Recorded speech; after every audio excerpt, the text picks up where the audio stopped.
Well, hello and welcome to Ministry Hangouts with Pastor Greg Surratt.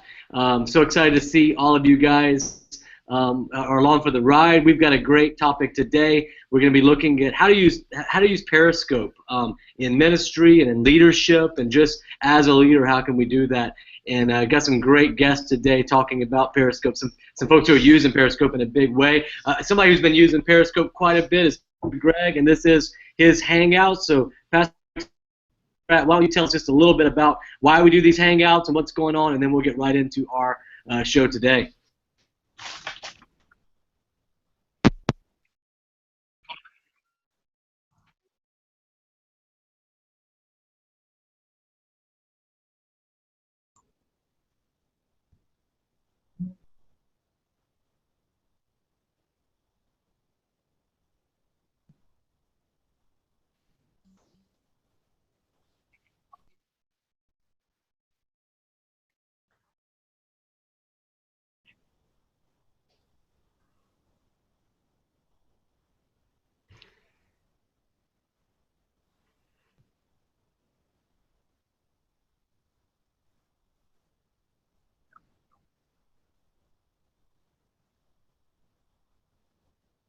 And I will.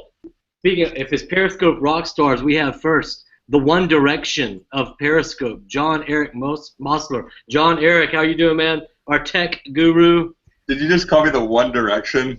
of Periscope. I mean, you're just raving fans, unbelievable energy. Oh, that, yeah.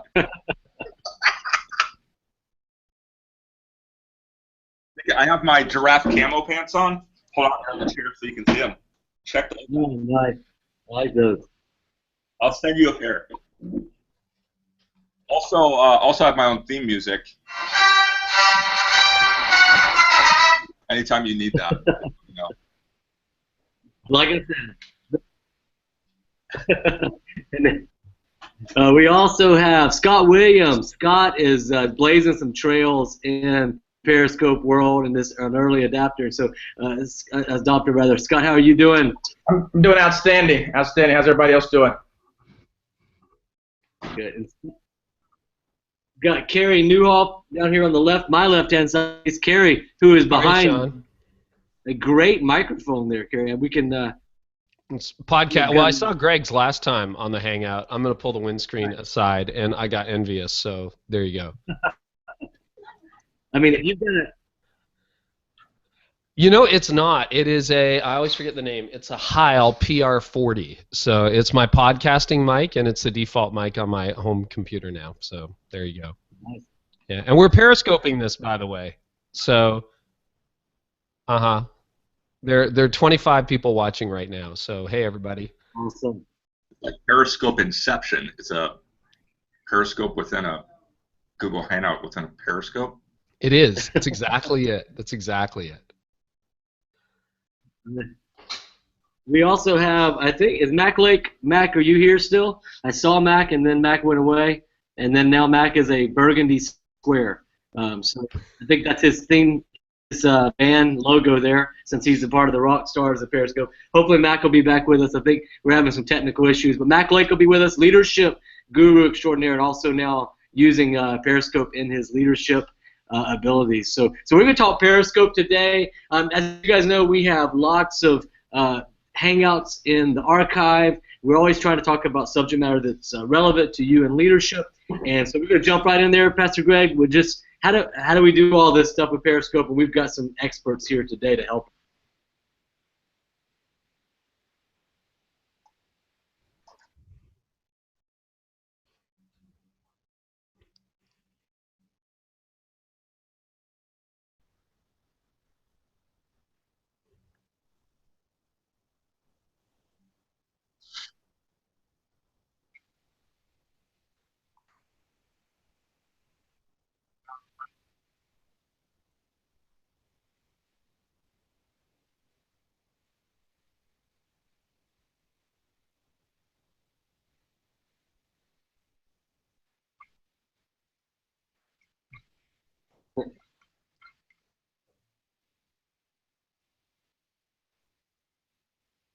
I have 12 books. That's it.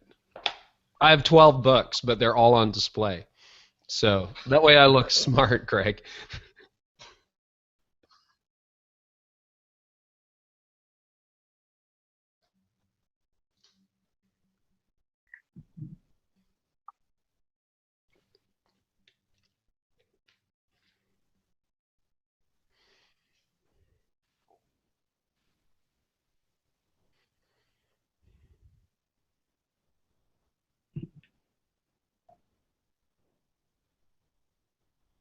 Great question. You know what? I'd probably quote some of the founders of Periscope and what they said. And what they said is that they were setting out to invent teleportation. And I was like, that's a weird statement. But if you think about it, it's this idea that I can see this video stream from anywhere. So like I was watching Scott earlier, you know, in some of the Apple announcements. But like right now, anywhere in the world, if you look on my phone, all these periscopes are happening on this map. So I love it the day where I can go through and I feel like I can be at an event. Sometimes we say like social media is about, you know, people are posting about their adventure and their life. I feel like Periscope is the first time that I'm not talking about it in the past tense. I'm talking about social media in the present tense. And I think that changes everything. Is that when I Periscope, I saw many people, they're not talking to the camera. So that interaction where they can even make choices and have a say in the things. It's really, really great to be able to see that viewpoint from different points of the world.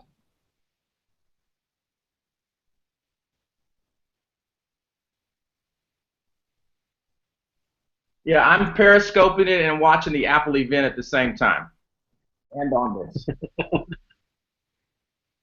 Oh, the iPad Pro is ridiculous. With the iPad Pencil, it's a game changer.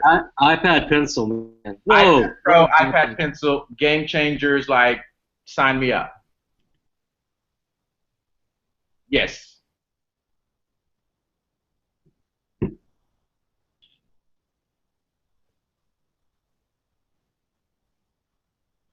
Yes. Mm-hmm. Yes, you do.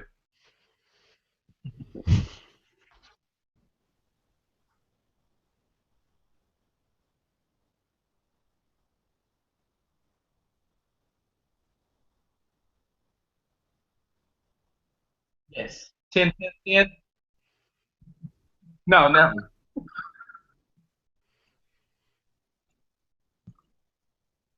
Yes.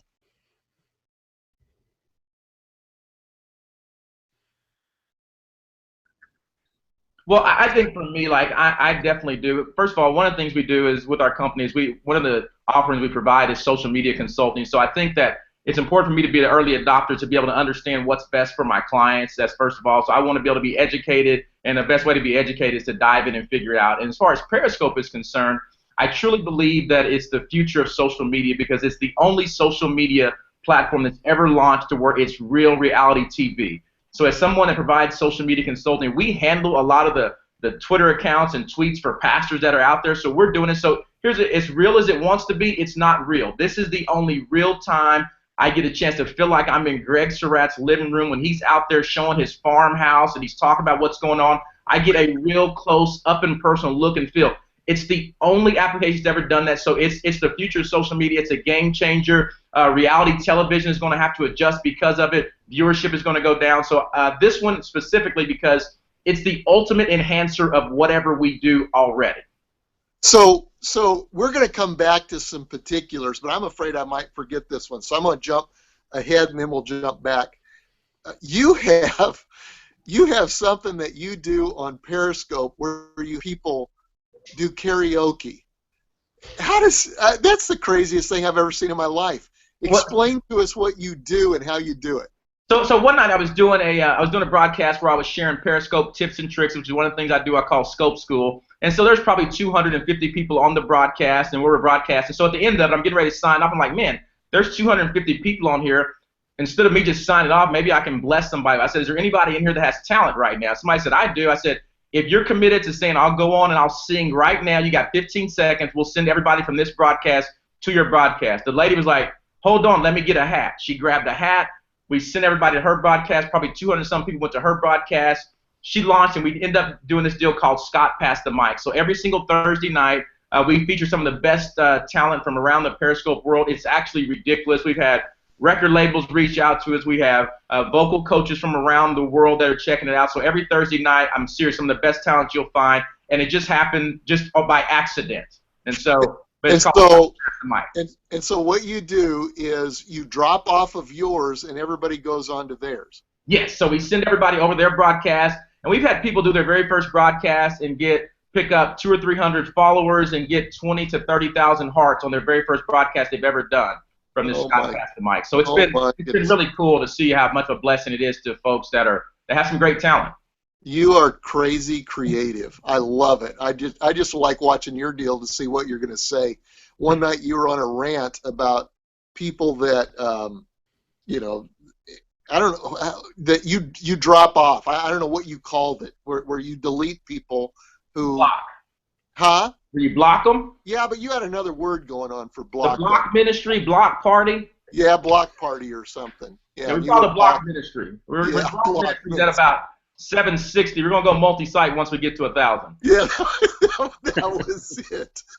Oh, that's crazy. All right, we'll come back to that. Mac Lake, man, I'm glad you're on. And I watch your leadership lessons on the Periscope. And Mac, you worked here at Seacoast. Now, I want to go back to those early days because I remember when you came 10 years ago, you didn't even have a cell phone, man.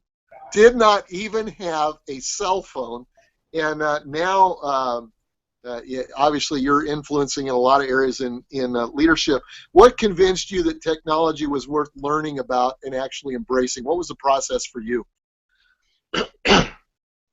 You are muted right now, as a matter of fact. We can't hear you. Is there a reason? I can't hear you. Sean, can you help us with that? I don't think we've ever gotten audio from Mac. So we don't have audio from Mac. Yeah, the Apple Mac, it works. The Georgia-based Mac is not working right now. All right. We need a Mac Pro. All right. We'll have to come back to Mac. I'll see what I can work on behind the scenes here and getting Mac on. Just one moment. That's real. All right. So, Kerry, you're a pastor in a local church, and you're kind of like me, and your primary objective is to, grow the church, help people grow.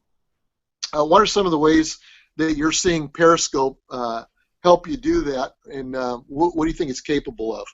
Why do you use it? I use it just because it's new and shiny and it's distracting, so it's kind of fun, to be really honest with you, just as an early adopter.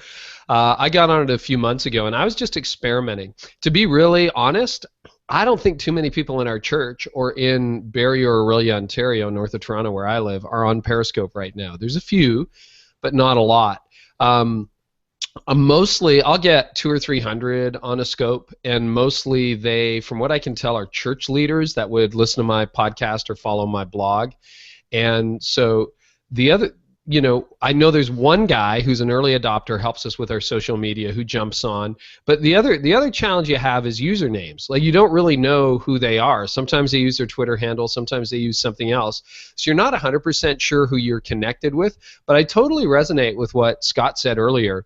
Like, I think it's real time. I think it's behind the scenes. So here's how I've used it despite that. We have done facility tours on Periscope when our building was under construction back in April and May. I mean, there was hardly anyone on Periscope back then. So we did facility tours. Last week, I live streamed a service programming meeting where we were brainstorming Christmas. I've done 20 Christmases now, and I'm like, I'm out of ideas. I came to my team. They're like, what have you got for Christmas? I'm like, nothing. And so we jumped on about 15 minutes on Periscope. We actually had a user suggestion that became our whole angle for Christmas Eve. So now our team is off doing it. They're just, he came up with the what if it wasn't a silent night? We just loved that. There were probably 50 good ideas, and we picked that one.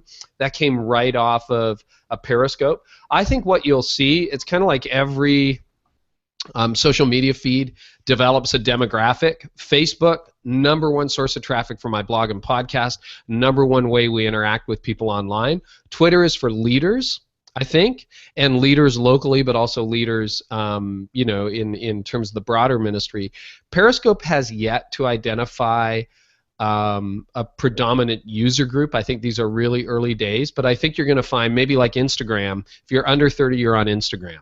If you're over 30, you're on Facebook. So I think we'll get a user profile or a user, picture for Periscope probably in the next few months, and then we'll figure out strategically how to use it locally as well as for the broader sense of ministry. John, John Eric, you agree with that? Who's using Periscope? Do you know? Do you have any idea what the demographic is on that? I mean, as a user base, yeah, it's gonna initially mirror a lot of Twitter, just because initially that's where it was. I mean, when you look at, I think it took Facebook. It took almost a year to hit 1 million. Like when I'm investing in an IPO, the only question I want to know is how long did it take for you to get to 1 million users? So we're looking at Twitter's like 22 months, Facebook's maybe 12 months. Everybody goes crazy about Instagram because it took only 4 months. And then Periscope just on iOS, it only took 10 days. 10 days to go to 1 million? 10 days to hit 1 million users. And and you look at Instagram, that was 4 months and everybody was going crazy. So while it is early adopter, I mean, there still is a lot on there. I would say that it's probably mirroring a lot of Twitter from there. There's just not enough good data, I would agree, but I would say that it's going to mirror initially the early adopters of Twitter. Hey, have any of you guys experimented with the Facebook just came out with a very similar thing? Have you seen that? If you are, and I don't think it's for everybody. I think it's if you have a check mark by your Facebook name. Anybody experimented with that or heard about it? I hate it, actually. Why do you hate it? Because what I love about Periscope is that it gives everybody the right and ability to broadcast. Yeah. With Facebook, now you have to be just a certain person, and I think we already have that. We already have television. And when I hear even things about Periscope, like, oh, I wish you could fast forward and rewind and add filters and upload video, I'm like, yeah, we have that. It's called YouTube. So I agree with Scott there that it is about the authenticity, because that's what's missing. When I was 12 years old and watched TV, like cable TV for the first time, it was bankers and politicians and pastors being put in the back of squad cars and handcuffs. Those are all the scandals, savings and loan, and they're all wearing suits. So I don't trust a guy wearing a suit. My dad, you have to wear a suit if you want to sell something. I figured out recently that I have a 16 and a 14-year-old, your high-produced motion graphics score, that's their suit. And they don't trust it. And Periscope cuts through, and they go, yeah, it can't be edited. This is just live what's happening, so I trust it. And that's why I think for those collaborative millennials that crave authenticity, this is where they're going to get their news sources from. Okay. Mac, are you on? We still can't hear Mac. Well, Sean will work with him on that. Let's.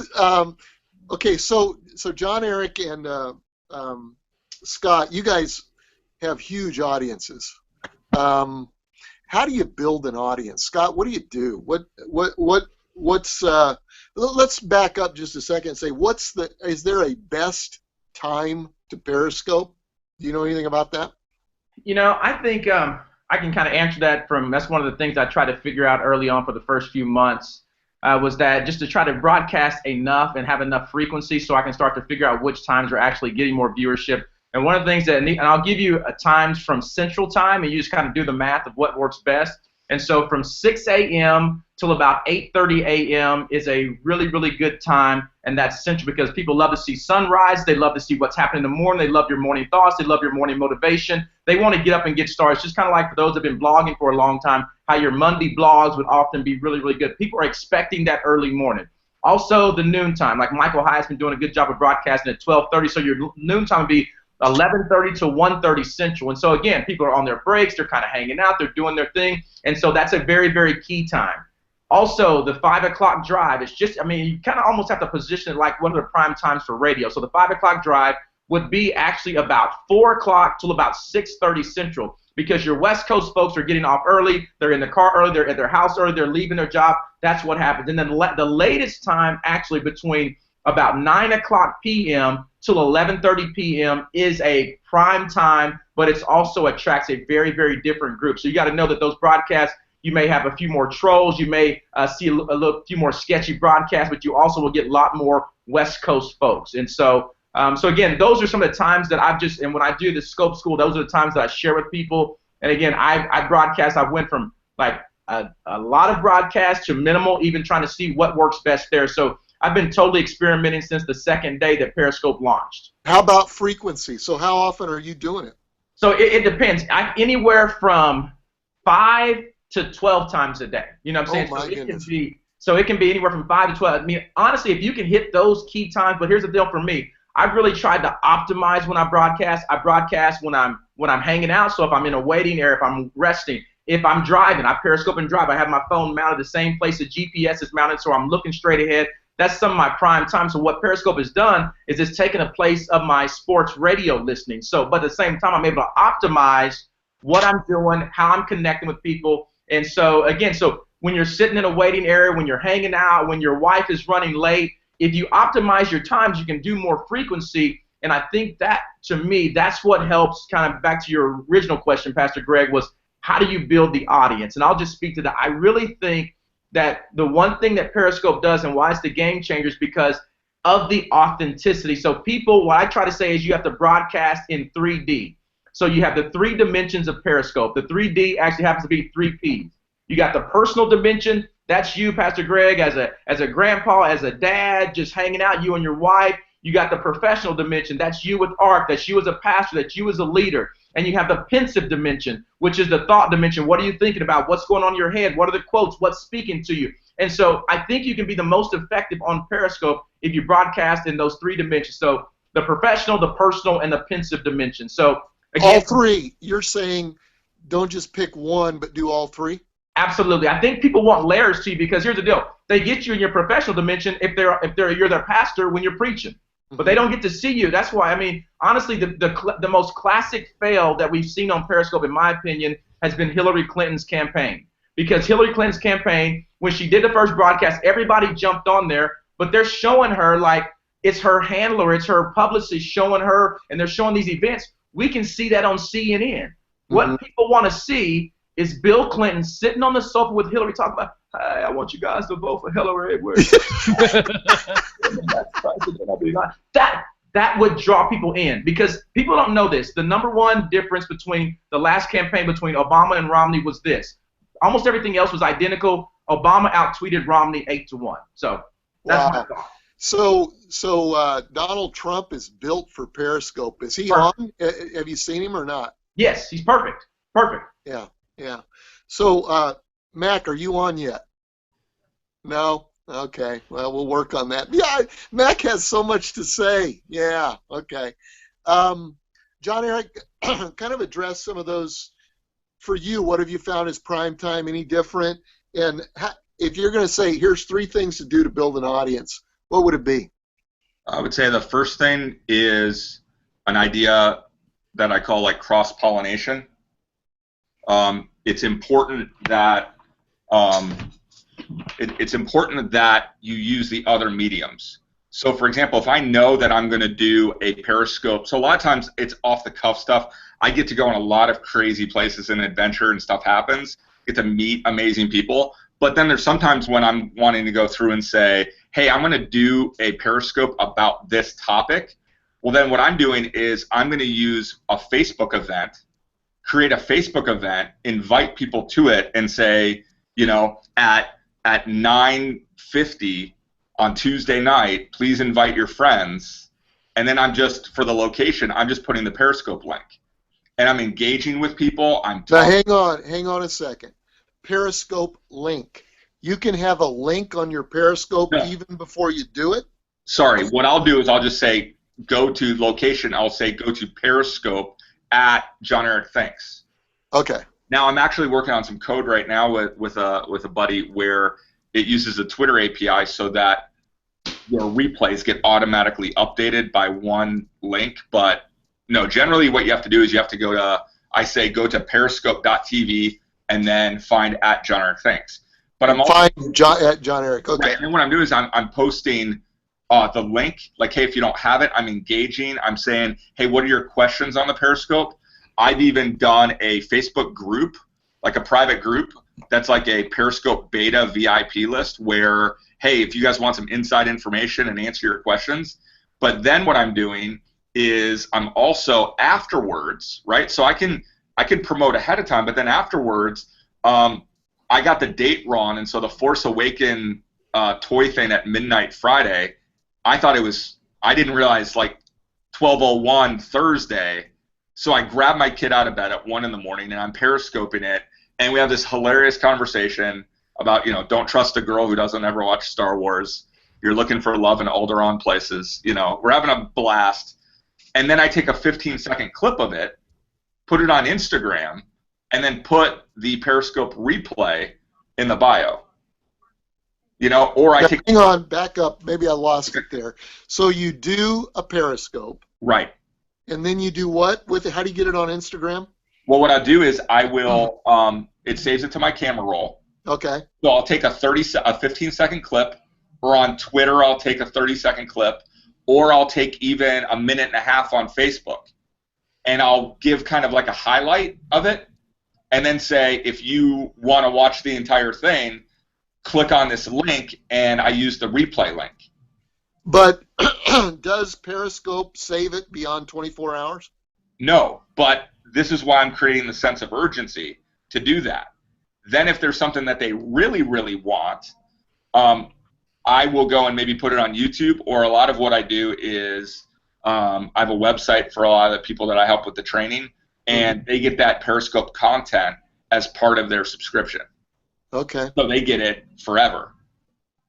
John Eric, are you a fan of Catch for the replays at all, or do you think that's diluting Periscope? I'm sorry, what was the question again? Catch is what it's called, and it kind of automatically replays your Periscope, I believe, and then there's a permanent link out there, but now you're taking someone's... I don't like that. Yeah, the reason I don't like that is that I think part of the authenticity is I know that this is only 24 hours. So there's so many people that will message me, like, I want to watch that Periscope again. A friend told me about it. That was amazing, how to set that up, like the hacks for stuff. And then if I just said, well, you can get it whenever, there would be no sense of urgency. So that's so important, I think, is it has that sense of urgency, and I use that. Like, hey, you only have 2 hours left. Hey, you got to get on that right now. So that cross-pollination, that's the other concept, if I would just give you 2 of the 3 things, is what I call the water table, is that by getting my Twitter account better, it will raise my Periscope account. By having Instagram or Facebook, all the water table comes up, the better I am on all of them. And so when you ever have a new platform and nobody knows who you are, the best thing, I think, is use your other social influence to get people there. Then find great content. At the end of the day, what are you passionate about?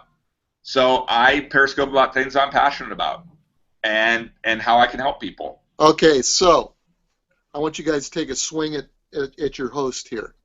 Here's what I've been doing. Raise your hand if anybody else does this. I will do a Periscope, and I don't even know what a good number of people is. I looked at one I did yesterday, and about a chicken hatching, I think, which was just fascinating stuff. And I think we had like 250 people on live, and 100 people that came and watched it within 24 hours. So we had 350. I don't know whether that's good, bad, indifferent, little, big, whatever. Okay, it probably is all relative. But if I do something like, for instance, we had the shootings in Charleston. And so one of the most effective things I did was just walked around downtown immediately after the shootings and gave my opinion on several things going on and just gave people a peek into what was happening. And so at that point I had maybe, as many as 100 people who were on Periscope, and I just put it over onto Facebook, and it went to like 250,000, 500,000. I can't remember what that one hit, but it went to a huge number of Facebook people because of the Facebook, sharing and all that. So I have been grabbing some of my Periscopes and just putting them on Facebook. What's wrong with that? I think that's great. You don't either. You just told me you didn't. Everyone on there. What's that? I'm not going to put everything on there. What I was addressing was I would never just have it be an automated thing where it's just like it's always archived to YouTube and it's just there forever. Okay. I think that's a bad idea. The other thing that I would do is you have to realize I think people have more patience when it's live. You can get the ums and hold on a second, but a lot of times, that's a little bit different. The shootings in Charleston, that's definitely something you want to put there raw. But, periscoping that you had pancakes, auto-archived is not that big of a deal. But if I was doing something like this entire Periscope, I would probably edit it down before I put it on there because it's not live anymore. And then it loses its authenticity. Right. And so that's the whole idea, is that when it's live or when it's 24 hours of being live, that feels real. Yeah. Gary, you want to say Yeah, if I can jump in on that, Greg, I think one of the great things about Periscope, and I can totally see walking around Charlotte like after the shootings, that's a different bird for sure. I think one of the joys of Periscope for me in these early days is interaction with people. Like I love the comments, I love the questions. I do a lot of Q&A. I do a lot of behind the scenes. I do a lot of the stuff that people wouldn't ordinarily see. And it's one thing to broadcast. We have lots of broadcasting platforms out there, but the interactivity of Periscope in the moment, being able to talk to people about changing the dialogue, I think is amazing, and that's one of the things I'm most excited about. I think you get the most feedback the most quickly on Periscope, hands down, over any other platform. It's not the same as @mentions on Twitter. It's not the same as comments on Facebook. It's not the same as likes or anything like that. I just think it's really, really cool, and it gives me a way to bridge the gap, and often thousands of miles between people I want to connect with. Scott, what about you?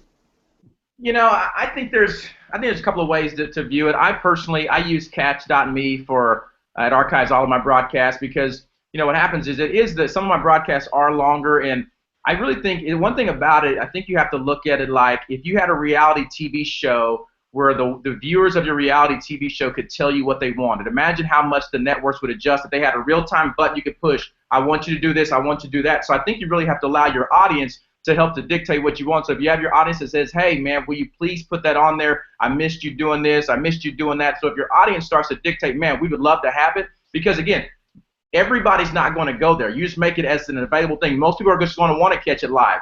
But if you do have the ability to tap into some of your folks that want to go view it on an archive, I think Catch is perfect for it. I think that you're going to see some of those updates in Periscope's native application. You're going to see some rewind and some fast forward ability. Because I think initially when Periscope designed it, they're saying, what are you seeing is the question they're asking us. They didn't know how long people were going to broadcast. They didn't take into consideration, yes, they're going to flip the camera around and they're going to start to have some sort of monologue and they're going to start to have some conversation. So I think, again, we're such the early stages, but they are adjusting to some of the things that the high-profile user and just the user-based community is saying in general. And so my tribe loves having the ability to go watch it. They do try to catch on the replay, but it's not a huge viewership on Catch. It's not like everybody's going to do it. But I just want to have it because sometimes I don't know what I said because it's so real, it's so raw. I might have an amazing idea that I didn't write down because I don't plan anything. I don't have any notes. It's just off the cuff. And so if I shared this amazing idea or somebody shared an amazing comment, I have a place to go gather those conversations. I might be able to use that content at a later date. So how do your viewers know to go find it on Catch? Do you publicize that regularly or what? Yeah, well, no, I think your people, they kind of know. Like it's kind of commonplace now. It's almost an expectation that you're using Catch. I mean, you'll see people, and some people use the hashtag catch.me. It's almost like, oh, you need to use Catch because as your people start to ask, so they just know. And if they look at your Twitter following, Catch automatically tweets it into your Twitter stream, and so it's automatically there, so they go use it. But again, there's not a lot of people. I might have somebody that may transcribe some of my broadcasts, and if they can't get them on what I'm doing on live or within the 24 hours, they still have catch to go in and use it to be able to get some of the rich content that we may be sharing or some of the great interactions that people are sharing via the comment stream. And so I just think it's become common practice as just an option. A lot of people go on there, probably not. The ability to fast forward and rewind on long broadcasts, absolutely great benefit for that. So would you ever put any of your stuff on Facebook that came off of Periscope? No, here's the deal. Like I'm a big believer. Like I kind of like to plant plant my eggs in one particular social media platform, and then I figure so like for I have Meerkat, I have Blab, I have all the ones that are kind of the Periscope competition, if you will. But I figure out which one is going to really work for me, and that's kind of where I camp at it. It's what I did with Twitter for years. Instagram is kind of in between. I don't even use Facebook. I think it would be a great place if you want to share something on Facebook. If you want to share with your email list and say, hey, going live on Periscope in the next 45 minutes, brilliant idea. I would tell my Facebook people, hey, guys, going live on Periscope in the next whatever, because the more people you get live watching it, you get into the global feed, you get some other people that are not a part of your current tribe that you have. And because I would say this, for the first probably the first 2.5, 3 months of Periscope, I never shared on Twitter because I was intentionally trying to build a new tribe. I would say that 80% of the folks that I'm connected with on Periscope now never knew who I was on Twitter. And so for me, that was very intentional. I had to start doing it once I started to use Catch. And so then I started sharing it on Twitter. Mm-hmm. Okay, gotcha. And what have you guys found how long a Periscope should be? Is there like a Kerry? How are you doing with that? Yeah, I don't know whether there's a rule. I tend to be somewhere between 7 and 15 minutes. I think it's short spurts for me at this point rather than long runs. Although when I did an entire service programming meeting just from a behind the scenes, that was 90 minutes. But that was just like anybody who really wanted to see how we did it. There was no interaction with people because I had to move the phone pretty much to the window to be able to see everybody in the room. But it was just an opportunity to share with people. So generally when I'm doing it, it's interactive, 10, 15 minutes, that's all, Q&A. Yeah. How about you, John Eric? What's the optimum time?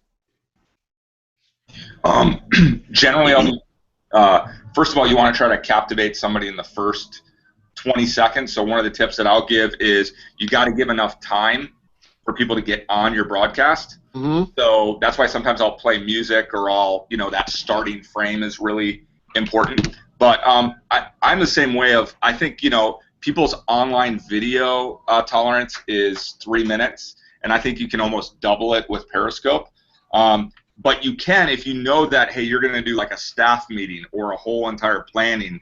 I've had them go 45 minutes, an hour, and had really great retention because people wanted to be on that. I've also tried it where if I knew I was going to talk about 3 topics, I'll restart that Periscope and do it in 3, part 1, part 2, part 3. I got you. Okay. So my general rule is double whatever current online video tolerance is, which is about 3 minutes. Do we still have a mute Mac, or do we have a Mac that speaks? 7 minutes? 7 to 10? Yeah, and Mac, you do leadership talks basically, right? Yeah. How often do you do it, Mac? How many times a day, or 3 times a day? No, 3 times a week. And is it regularly scheduled? Mac, I have an idea. Call Pastor Greg and put him on speakerphone. His audio will come through your deal. I think that might work. Okay. Well, that'll work. Okay. Should have thought of that earlier.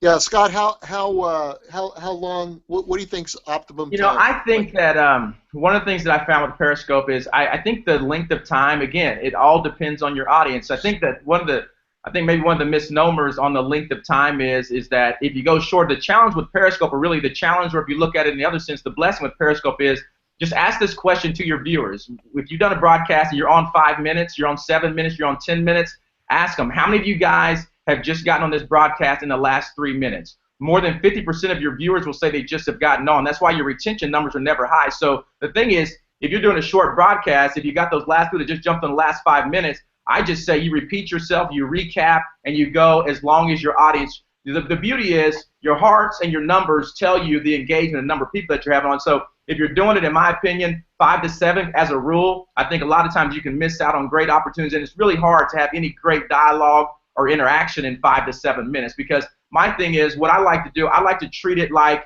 like a great relationship or like a party that you're hosting. It's going to take a couple of minutes for people to come in and mingle with one another, because I think a successful Periscope broadcast is not about the broadcaster. It's about the community that you're creating and everybody having dialogue with one another. So I let people come in. I let them come hang out in the house. I let them talk to one another. We'll do a roll call. I see where everybody's from. And you'll see the numbers start to really triculate up and up and up and grow. Then you start to see engagement. Then you'll see a flat line. And then you start to do it. And then they start to share it. Then it grows again. So I really think let your particular broadcast dictate the number as opposed to having a rule. You might have one that's great at 10 minutes. If there may be another that needs a clear 45 minutes. So just really, I wouldn't be hard-pressed to a number. You really, like, all of your metrics are right in front of you on what the engagement is.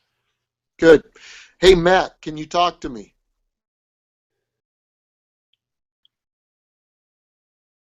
Can you hear me? I can hear you.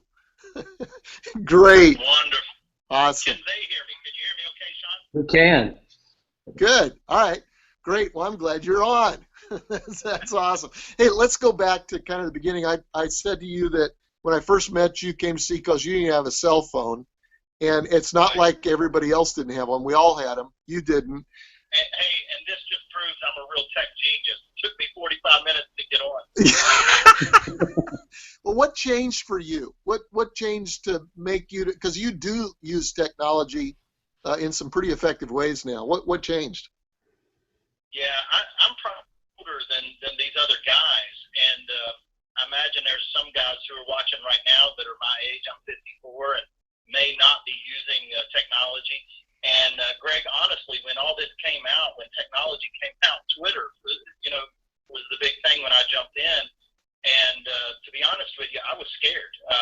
I realized that I was going to become irrelevant in my 40s in ministry if I wasn't willing to learn. And I just saw it coming. And being there at Seacoast and watching you're so tech savvy and always ahead of the curve. And I just recognized that I better jump on this or I'm going to be left behind. And I remember there was a young man there at Seacoast who said, "Hey, Mac, will you mentor me?" And I said, "No, I won't." I said, "Well, yes, I will, but you have to mentor me too. It has to be a co-mentoring relationship." Because I told him, I said, "Listen, at my age, you no longer live in my world. I live in your world." And so guys my age, we really have to learn from these younger generation. And I've been watching these guys. I've been watching their periscopes and learning from them. I remember hearing somebody say one time, when the speed of change around an organization is faster than the speed of change inside your organization, you become irrelevant. And the scary thing is culture is changing 10 times faster than it was 10 years ago. And so we've got to make a choice to be relevant. But really, to answer your question, Greg, the big thing for me, what got me was there are millions of people jumping in back then to Facebook and Twitter, Instagram, now millions jumping into Periscope and Blab. And if I create content that can help my crowd locally and influence my crowd locally, why not go ahead, spend a little extra effort and leverage that, do something I'm uncomfortable with, and leverage that very same content on a national and global platform with just a little extra effort. So to me, it was opportunity to expand kingdom influence. Yeah, and if you would have asked me 10 years ago, will Mac Lake, be a technology rock star in 10 years, I would have said no. But you have content, and that's kind of the deal. Is you've always had content, and you created content, and this is a platform to get that out. Let me ask all of you, any of you, to respond to this. How important is it to you to have consistency? Like, okay, if I'm going to, Scott, I think you have 10 at 10, or do you still call it that? Is that kind of what it is? Whoops, you're muted. Oops, I can't. There you go. There you go. Yeah, I don't necessarily. A lot of times I'm just trying to see how it works, but there are some consistent things that I have done as far as times. I'll have a morning motivations, my morning drive to the gym. I'll have some kind of midday stuff. I'll have some evening stuff. I'll make sure I do a daily Periscope tips and tricks. I think the biggest thing with consistency that I always recommend people is you at least want to do, if you're serious about Periscope, that's the first thing. If you're serious about using Periscope as a platform enhancer, because that's what it is, you at least want to do something daily, because when people look at your profile and they say, have you broadcast? If they don't see anything in the last 24 hours, it may not look like that you're consistent. So if you at least do one broadcast each 24 hours, no matter what it is, they'll just see that you have some frequency, and they'll say that you at least had a broadcast in the last 24 hours. So. And when you had the 3 Ps that you had earlier, I don't remember what they were. I should have written them down. I'll go back. Personal, professional, and pensive. Personal, professional, and pensive. It's not important to you that those be like at a certain time. You can pick one of them just as long as you're covering all 3. Yeah, I just think that people want to see that. I mean, I think that Kerry mentioned a really good point when he said behind the scenes. Like, the thing is, you get the opportunity to give people a behind-the-scenes look at you. So you don't know when your kid is going to need to be woken up at 1 o'clock in the morning. You don't know when you're going to have this amazing thing at a leadership class that you're doing. You don't know when your church is going to be doing this crazy thing. You don't know when there's going to be a shooting in Charleston. And so I think you just have to go with the flow. But the most important thing is just give your people layers. They want to see your wife. Even if people love the fact that one of my kids will not go on camera. So they like just hearing him in the background because they know he won't go on camera. My other son, they know he will, so they love seeing him there. So I just think if you give people those layers and don't make it, just ask yourself the question, am I sharing my professional, my personal, and what I'm thinking with the people in my broadcast at any given time in that week? John Eric, what about consistency with you? Is there a you need to be same time? How do you work it? How would you advise me? The same thing is I don't want there to be ever a time that you wouldn't be in my feed. So if you're not doing every 24 hours, people aren't going to see it and scroll through it. Depending on how many they're following, there might be only, I see when I'm looking at my feed, there's going to be about 75 broadcasts. Just on average, it seems to be that number. You need to make sure you're one of those. Consistency-wise, I think, we're all still playing around with it. I mean, it's just kind of like with radio. Radio just put microphones on a stage until they figured it out. And TV just pointed cameras at radio shows. Now we're figuring out. I know for me, I see what works and doesn't work. So one of the things that I do is I tend to Periscope early on Monday morning, and I'll always do a Periscope called Crush Monday. And I see that. I'm gonna stop. I want Monday to hate me, not everybody to hate Monday. You're too positive, John Eric. You need to be a little bit more negative. Well, no, that's on Friday. On Friday.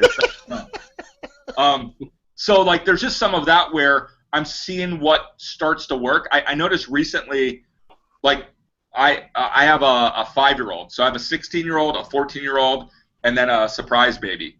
And I started just doing iPhone tricks and magic tricks and stupid stuff with them, and people love that. And so there's other stuff that I think, oh, this would be really great, and it was a bomb. So are you guys concerned at all about your people seeing your kids on social media? My youngest one, I'm a little more careful. I don't use his full name. I make sure that when I'm at Disney, I will geolocate Periscope and Twitter, Instagram, all of that. Right. But when I'm in a place where it would be like his school or something like that, I don't ever geolocate. If I am filming, I'm not showing house numbers. I'm not showing logos from their school. So I do try to at least be cautious of that. Okay. Hey, so I know we're getting close to the end of our hour, but there's a couple more things that I want to jump into. What are some topics a pastor or a leader could jump right into today? If you were going to, and I'm going to start with Kerry and start there. If you were going to advise a pastor or leader, what's a topic you'd say, hey, why don't you tackle this one? Well, tips and tricks for sure. I mean, if you've got a particular angle or insight into sermon prep or sort of your daily flow or how you handle meetings. I think that can be really helpful. Taking questions, a problem you don't know how to solve. I've used it for brainstorming at different times with people. A behind-the-scenes look at something that's happening at your church that sort of from your view, I mean, people want to be in your office. They want to see what happens at meetings. And the other thing to be sensitive to is you want to make sure that the people in the room understand that they're being broadcast to, right? Like you don't want to violate. People like, what? People are watching this. So I think those are great places to start. And then what I've even done once in a while, I blog, so I'll be like, hey, I'm going to talk about my blog post, and I'll give a quick 3-minute summary of it, and then take questions. So if you're producing content, I don't see it as a way to build an audience yet. I'm just trying to connect with the people I already connect with in a different way, and one way that's more unedited and more immediate and more interactive than. No, I violate your let everybody know. Every once in a while, one of the things I do here at Seacoast is walk around, and Mac was here. He knows how that works. I walk around and I say, I'm just here to be a blessing. And so one day I took the iPhone around me and did a Periscope. And that was fun. I mean, it really was. And what people were surprised at was how nobody cussed at me. I mean, I really had... Yeah, that was shocking, wasn't it? Yeah. All right, Mac, if you were going to say to a pastor, hey, where do you jump in? How do you start? What would you say? Yeah, I think one of the things I love about Periscope is you get to see what people are thinking. And so a lot of times before I write a blog post, I'll do a Periscope on it and ask for people's input. Wow. Or I'll give 3 principles and say, what would a 4th one be? So I can get their input. I have to show you this, Pastor Greg, because I've got a picture on my phone I want to show you. But I think one of the things Periscope does, it helps us get inside people's minds. So I was watching Scott Williams' Periscope one day. There it is, Scott. Scott was preaching at a church in Tampa, I think, somewhere in Florida. And he periscoped the entire sermon, and I watched about 10 or 15 minutes of it. Now there were people making comments the whole time, and there were people saying, "Amen, God bless you, that's right." But then Scott, I don't know if you went back and watched it. There were people saying, "You're an idiot. That's not true." There were people saying, "I'm a Satan worshiper," and so. Scott, here's what I took about 6 or 7 pictures, because what I saw was it was like an audience with thought bubbles over their head, and it helps you get inside people's minds to see what they're thinking. And I've shown several pastors, Scott, these 6 or 7 pictures, and I always start with the amen, praise God, because that's what we think they're saying, and when they're listening to us. But some people are sitting there going, I don't agree with that. Well, Periscope gives you the opportunity to say, why don't you agree with that? What are you thinking? What's your opinion? And so this has become it's a great way to get what people are thinking. Scott evidently hadn't taken that person to the block party yet. Hey, John Eric, what would you say to a pastor who is thinking about doing this, or a leader who wants to jump in? Yeah, I mean, I think the important thing is jump in and try it. Your first one might be horrible, but it only lasts 24 hours, Like, here's what I've seen, especially working with church planners. I have seen the guys that consistently Periscope have become better speakers Sunday morning. Wow. Yep. I think it'll be the number one thing to improve your speaking ability on Sunday morning is Periscope regularly. Let me, and I saw, Scott, I saw you shaking your head on this. I just had lunch with Chip Judd. Some of you know Chip, and we were talking about content creation, and I'm just, I'm learning this stuff. I'm a early adapter at technology, but still learning a lot of it. And if I was talking to a church planter these days, I always say, you've got to set a time aside to study. It has to be priority, because that's the one thing that you do that if you don't take time to study and you don't do it well, it doesn't matter how much other good things that you do on the weekend, that's what people are going to see, and so you need to do that. And I wonder if we need to be saying, and maybe somebody is, but we need to be saying, you need to take your social media that seriously too. You need to set aside time, because this is the era that we live in, and it's not just an appendage on what we do, but it may become more and more the thing that we do. Would you agree with that or not?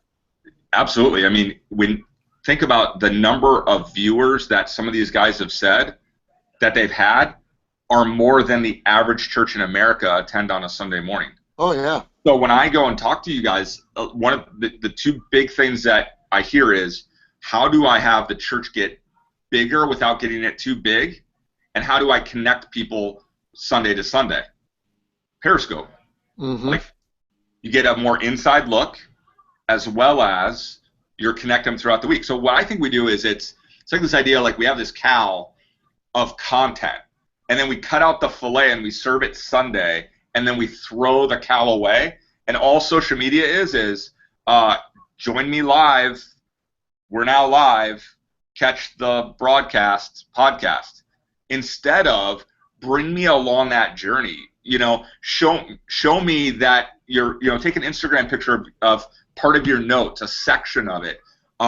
Include part of that, because I think what Monday should be for is if I was a pastor, every Monday I would do something called like Monday leftovers, because all of us that speak have things that we would love to say that we didn't get to say. So join me for my leftover, leftovers. How about things that we said that we wished we wouldn't have said? That could be like, yes, that could be. Don't do that on Monday because it would discourage us. We'll do that on like Wednesday. We're healed up from that. Yeah. Yeah. So just like people just want to know, the error is we need to understand we don't live in the information age. We live in the editorial age. If you want to read the Bible, there's an app for that. If you want to Google it, you can Google it. But just because there's an answer from Google, that doesn't mean it's the answer. Why there needs to be pastors is because they put life in context. And that goes back to John 1, is there's the word and then there's the voice. Social media allows you to have a new pulpit, and I think a more powerful pulpit, and 24/7. And so that's a real interesting and amazing time we get to live in. Cool. Well, we're about out of time. Scott, you're going to be speaking at the Global Periscope Summit. I didn't even know there was one in New York City in 2 weeks, and you're the only Christian leader of the 30 speakers from around the world. And you also are one of only 7 people doing a roundtable with Al Roker on the future of live streaming in New York. How did you get that gig? What's up with that? I mean, they reached out to me and just asked me early on if I would be one of the speakers at the Periscope Summit, probably several months ago, and then. You know why? Stop just a second. Because you got the coolest hair on Periscope. I'm just telling you. If I had hair, look at mine. Look at this. If I had hair like yours, I'd probably get these invitations. I think so. I think that's what it is. So the hair is a piece of it, and the Al Roker deal is something they were working on. They had invited, I know, like John Ledger, the T-Mobile CEO, Damon John, the guy from FUBU from Shark Tank, and so. Just kind of having the conversation. We want to be in New York City. It's a big deal. So it's the first ones. They're doing it here, and they're doing one in Australia in about 6 months or so from now. So it's going to be great. It's lots of obviously people that are trying to figure out the best practice and how to use it, as well as just a way to connect. So it's called New York Scope Week, and so it'll be the 22nd, 23rd through the 25th in New York City. So it's going to be lots of fun. I'm honored to be able to speak and share. So it'll be fun to kind of look, see, listen, and learn. Because the cool thing about Periscope as well is that you get the opportunity to interact with, like, the CEO of T-Mobile. He's actually, you can touch him, you can see what's going on, you can see him on his run, what's in his thoughts, you can see him, he's a single bachelor, all those things, again, those 3 dimensions, you get a chance to see those layers that you just wouldn't get to see. So, yeah, it's going to be a lot of fun. Cool. Hey, anybody else have anything that you're speaking at, doing, excited about, or where we can learn more about technology, or anybody have, and this is the place for shameless self-promotion if you have it. I wanted to, I think I'm going to come see you Monday or Tuesday. So I was going to fly, but I said, I think I'm going to rent a car and then Periscope it for because it only takes 8 hours and I would have 60 hours to come see you. So I think I'm going to Periscope and let everybody pick my road trip and do a choose your own adventure. You will do that. You are nuts. Do you want to do that? You know, the only problem with you is this. I try to get on your Periscopes and I want to comment, but there are so many stinking people already on there. It says, you ever do that with him? There are too many people. You can't say anything. There's a trick to it, though. Think of it like this. It's like a drive-in theater, and there's 100 spots, and everybody rushes in for those 100 spots, and everybody's up on the hill. If you wait 30 seconds and just leave and come back, there's more. Those people on the front have left, and you get their spot. All right. Okay, so we're going to do an adventure then Monday. Let's do it. Let's do it. That sounds fun. Anybody else? I'm going to be at the Activate conference in New Hampshire with Josh Gagnon at Next Level Church. He's next doing week. a great job. Periscoping from that. Isn't he amazing? I love He was just it. up here for the weekend in Canada, and we hung out a lot. And then Orange Tour in Irvine, California, around LA. That is the following week. I think it's 22nd, 23rd, so there'll be some scoping going on there. Very cool. Anybody else? Mac, what are you doing? I'll be at Exponential West, and I'll be doing 2 different sessions on the leadership pipeline. Cool. Very cool. And so I'm going to be this weekend at Celebration Church in Austin, Texas, and then in a couple of weeks at the Acts 29 Midwest Conference. I'm speaking a couple of times at that, so I'll try to Periscope there. And then also the same week, I think I'm going to be at the National Christian Counselors Convention. I'm not sure why they asked me, other than the fact that I need work. And then I'm going to be at Exponential also for a racial reconciliation session, and then at the ARC conference in Los Angeles in Orange County in October. So that's kind of what's coming up. Hey, Sean, tell us what's coming up for us. Thanks, guys, for being a part, really. And Sean Thank will you. kind of take us a little bit further here. In October, we're looking at raising incredible pastors' kids, and so we're going to talk about how do you put all the pieces together. What do you do to help your family through that process? And so join us again. Remember, you can catch the archives as well, and then share this one with a friend. Maybe trying to get some people on Periscope. This is a great resource. So, thank you guys for being here. We're glad we finally got Mac some audio. Yes. Great, and we'll see you guys next time on Ministry Hangouts with Pastor Greg Surratt.